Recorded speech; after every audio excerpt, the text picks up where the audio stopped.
Well, good morning, students. I hope you're all doing well today. I want to start off today by going through a brief lesson on a very important man by the name of Booker T. Washington. Now, you're probably wondering what that T stands for. Taliaferro. Yes, would you like to say it with me? Yes, very good. Taliaferro. Very good, students. Taliaferro.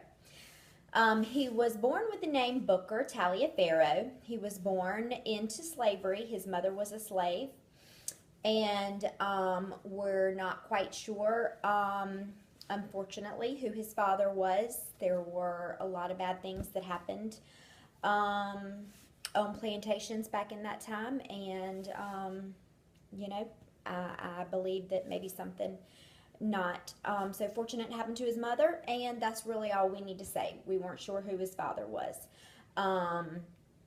Anyways, more good news, well, not more, but good news is that he was born during the Civil War, and by the time he was 9, the Civil War ended.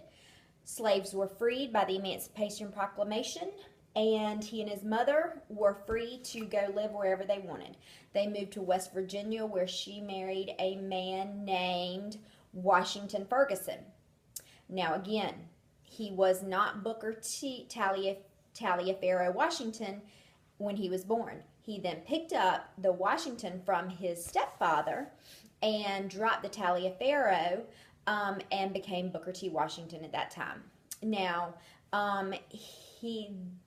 at that time, salt mines in West Virginia were a very important industry, and Booker, at the age of 10, was working very hard in a salt mine. He then was self-educating. He then began working for a family that owned the salt mine. The mother of the family took a big interest in him. He was a very smart boy, and she began helping him get educated. And before we knew it, he was 17.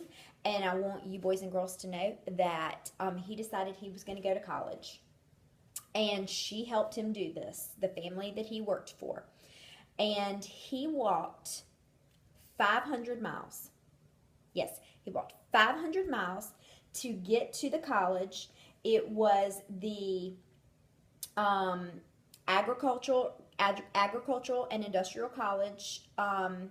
It's now known as the Hampton University. And there he studied agriculture and industry, and was a very successful student. And after he graduated, he was asked to stay on and be a professor there.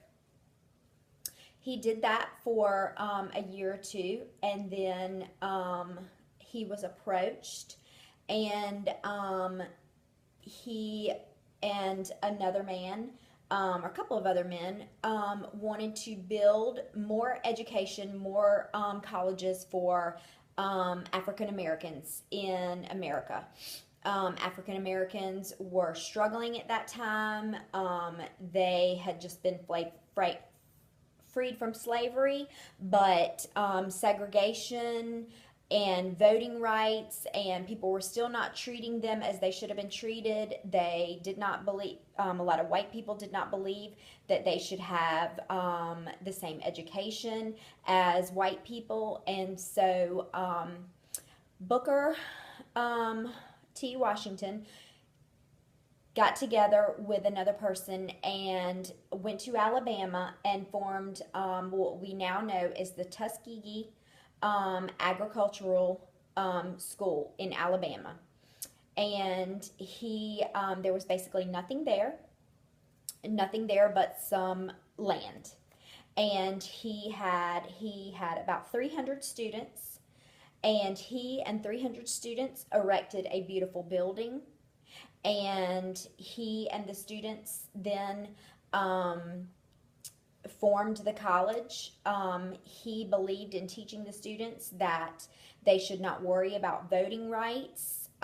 They should focus on an education, and they should not be oppressed by the white people, but they should not fight the white people. All they should worry about is getting an education. And so he helped them get an education through the Tuskegee Institute. And he stayed there and